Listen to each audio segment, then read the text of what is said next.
ครับวันนี้ไม่ได้ไปไหนก็มานั่งดูข่าวสถานการณ์ชายแดนบ้านหนองจานกับหนองยะแก้วนะหรือเขาอีด่างประวัติของเขมรที่อพยพมาอยู่ชายแดนไทยเรานะครับคือเขาอีด่างมาถึงวันนี้จากวันอพยพมาถึงวันนี้ก็ประกาศว่าเป็นพื้นที่ของตัวเองแล้วกลุ่มมวลชนของเขมรลืมวันที่ลำบากเข้ามาพักหรือมาพึ่งอาศัยใบบุญของประเทศไทย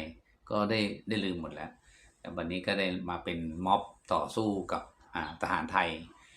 เจ้าหน้าที่ไทยหลายวันแล้วที่ม็อบเขมรได้มารวมตัวกันอยู่ริมรั้วลวดหนามที่ทางการไทยวางชั่วคราวเป็นเขตป้องกันตัวชั่วคราวตอนนี้ยังไม่ถึงหลักเขตหลักแดนแต่ก็วางป้องกันตัวไว้ก่อนชั่วคราวแต่ก็พากันบุกเข้ามารื้อตัดลวดหนามไปกันเยอะเลยครับก็เจ้าหน้าที่น่าจะจับแล้วเนาะเป็นการลักทรัพย์ของทางราชการหรือบุกรุกเข้าประเทศโดยผิดกฎหมายน่าจะจับเป็นตัวอย่างถ้า 20-30 คนเอามาดำเนินคดีก่อนจะได้ไม่กล้า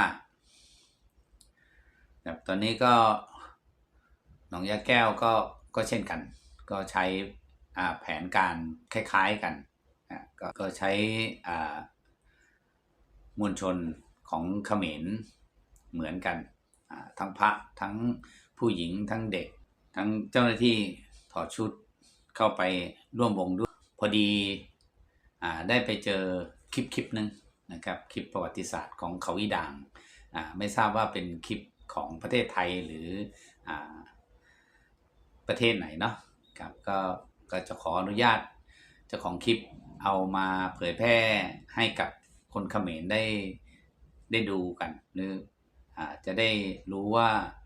ตัวเองอยู่ในสถานะไหนกับในระหว่างที่อยู่ผืนดินบ้านหนองจานว่าเป็นเขตอาณาจักรของไทยหรือเขมรก็จะได้สำนึกขึ้นบ้างหรือสำนึกได้บ้างนะครับก็เลยขออนุญาตเจ้าของคลิปตัดคลิปเป็นบางช่วงบางตอนนะมาให้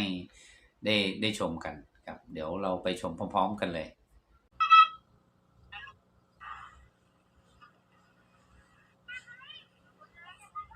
This wooden bridge marks the arrival of these Kampuchean refugees into Thailand. Soon, they will be living in the biggest refugee camp in the world, a bamboo city that does not yet exist.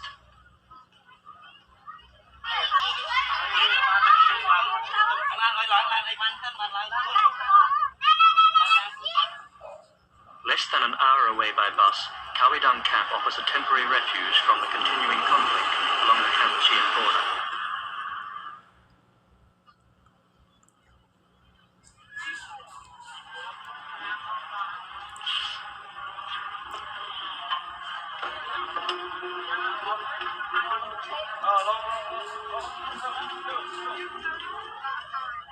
Other arrivals at Khawidang came from different parts of the border by less comfortable means.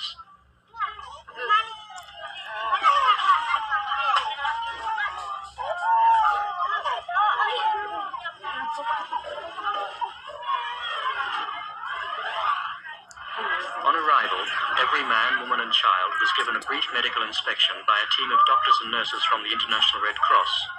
The more serious cases were taken directly to the recently assembled hospital wards for specialist treatment, but for most of the refugees, it was merely a puzzling introduction to their new home.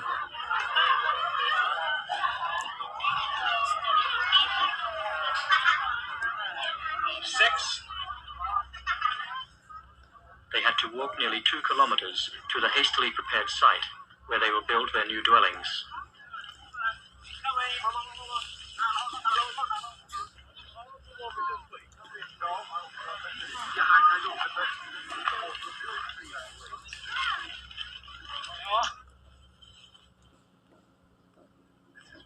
Jan looked like about 3 days after it began. On the fourth day, the Khmer started to arrive here. We had to develop the site to keep just ahead of them. We'd come here and been shown a piece of pretty desolate hillside and told that it would be necessary to move up to 200,000 people. They were never more than 7,000 or 8,000. To meet that, though, it meant we had to develop the camp section by section to try and keep just a day or so ahead of the arrivals. In consequence, we put in the basic infrastructure, the roads, the water tanks and the toilets. And by day 4, when the first refugees arrived, we had prepared the first section. The groups of 100 separated into smaller sections for distribution of bamboo and plastic. The Office of the United Nations High Commissioner for Refugees created the basic infrastructure of the camp, but all of the really time-consuming work was done by the refugees themselves.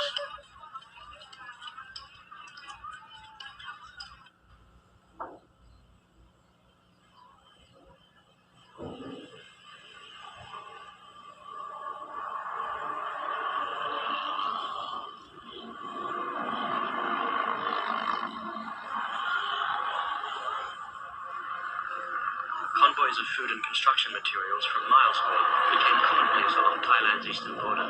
Hundreds of tons, sometimes thousands, were shifted along a road system that was designed for a fraction of that amount. Items such as thatch and bamboo were readily available within Thailand, and other essential supplies were provided through international support.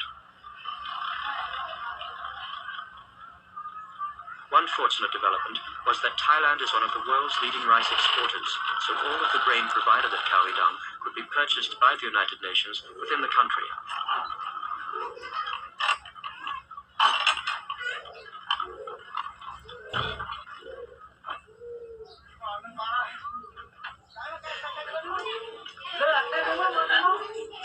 A Khmer family could survive for more than a month just from one of these 100-kilogram sacks of rice.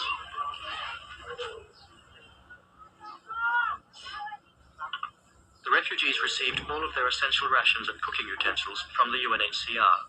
rice, dried fish, cooking oil, and some fresh meat and vegetables.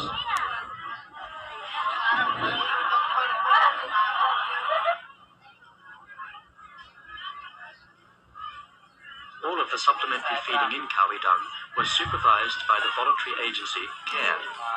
More than 20,000 people in the camp received hot meals twice a day, and after 2 months of this extra diet, the health improvements amongst the refugees were quite visible.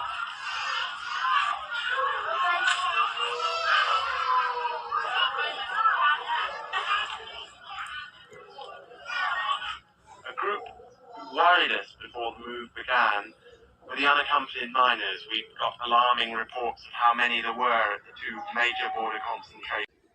เป็นไงครับได้ชมคลิปนี้ไปแล้วคิดยังไงกับเขมรกลุ่มบ้านหนองจานหรือบ้านหนองย่าแก้วครับก็คอมเมนต์ใต้ภาพมาได้เลยนะครับเรามาแสดงความคิดเห็นด้วยกันนะครับก็จะขอบคุณทุกท่านนะครับก็จะขออนุญาตจบคลิปไว้เพียงเท่านี้นะครับ